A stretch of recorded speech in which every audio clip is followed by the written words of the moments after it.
అందరికీ నమస్కారం. పవన్ కళ్యాణ్పై తీవ్ర విమర్శలు ప్రచారంలో అడ్డంగా దొరికారు.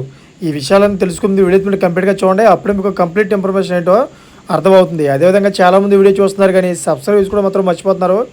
దయచేసి సబ్స్క్రైబ్ చేసుకోండి. సబ్స్క్రైబ్ చేసుకోవడం వల్ల నేను చేసే ప్రతి ఒక్క అప్డేట్ మీరు ముందుగానే పొందగలుగుతారు. అదేవిధంగా చాలామంది లైక్ చేయడం మర్చిపోతున్నారు.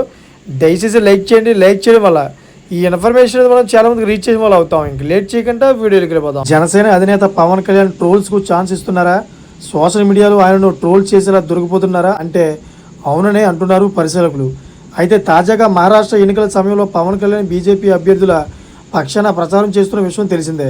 అయితే షోలాపూర్, పూణే తదితర ప్రాంతాల్లో పవన్ రోడ్ షో నిర్వహించడంతో పాటు బీజేపీ తరఫున ప్రచారాన్ని దంచుకొడుతున్నారు. అయితే ఈ సందర్భంగా పవన్ చేస్తున్న కామెంట్లు సోషల్ మీడియాకు స్టఫ్ ఇస్తున్నట్టు కనిపిస్తోంది. అయితే తనను తాను హైప్ చేసుకునే క్రమంలో పవన్ చేస్తున్న కామెంట్లు చర్చకు దారితీస్తున్నాయి. తన పిల్లలతో తాను మరాఠీలోనే మాట్లాడతానని పవన్ చేసిన వ్యాఖ్యలు ట్రోల్స్కు దారితీశాయి. అయితే సహజంగా ఎవరైనా తమ స్వభాషతోనే ఇంట్లో మాట్లాడతారు. పొరుగు రాష్ట్రాలకు చెందిన భాష వచ్చినా దానిని అవకాశం వచ్చినప్పుడు మాత్రమే వాడతారు. పవన్ మాత్రం తన పిల్లలతో ఇంట్లో మరాఠీలోనే మాట్లాడతారని, తాను మరాఠీ కూడా చదువుకున్నానని చెప్పుకురావడం ఆశ్చర్యానికి దారితీసింది. ఇక అదే సమయంలో పూణేలో ఒకప్పుడు తమకు ఇల్లు ఉండేదని పవన్ వ్యాఖ్యానించారు.